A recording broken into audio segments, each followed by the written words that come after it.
नमस्कार, आप देख रहे हैं वर्तमान युग और मैं हूं आपके साथ अंजलि। तो चलिए शुरुआत करते हैं आज की प्रमुख खबर से।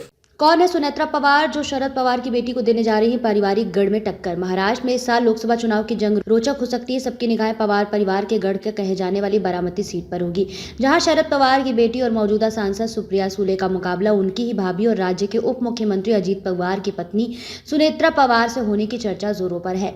इन अटकलें और चर्चाओं को खुद अजीत पवार ने हवा दी है। शुक्रवार को बारामती में अजीत पवार ने बिना किसी का नाम लिए अपने मतदाताओं से भावुक अपील की कि अगले आम चुनाव में बारामती लोकसभा सीट से ऐसे उम्मीदवार को चुने जो पहली बार चुनौती मैदान में उतरा हो, लेकिन वह अनुभवी लोगों से घिरा रहा हो।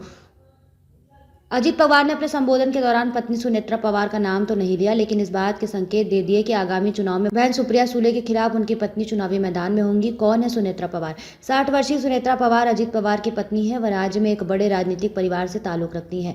उनके भाई पदम सिंह पाटिल पूर्व मंत्री है, जबकि उनके भतीजे राणा जगजीत सिंह पदम सिंह पाटिल उस्मानाबाद से भाजपा के विधायक है। अजीत पवार और सुनेत्रा पवार के दो बेटे हैं, जय और पार्थ पवार। जय पारिवारिक बिजनेस संभालते हैं, जबकि पार्थ राजनीति में है। उन्होंने मावल से 2019 का लोकसभा चुनाव लड़ा था, लेकिन असफल रहे थे। सुनेत्रा पवार अब तक सक्रिय राजनीति से दूर रही, लेकिन समाज सेवा के कार्यों में बढ़ चढ़ कर हिस्सा लेती रही।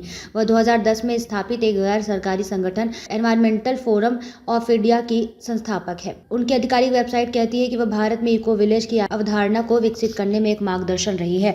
वेबसाइट के मुताबिक वह स्वदेशी और प्रसिद्ध शैक्षणिक संस्थान विद्या प्रतिष्ठान की ट्रस्टी भी है। वेबसाइट के अनुसार सुनेत्रा पवार 2011 से ही फ्रांस की वर्ल्ड एंटरप्रेन्योरशिप फोरम की थिंक टैंक सदस्य रही है।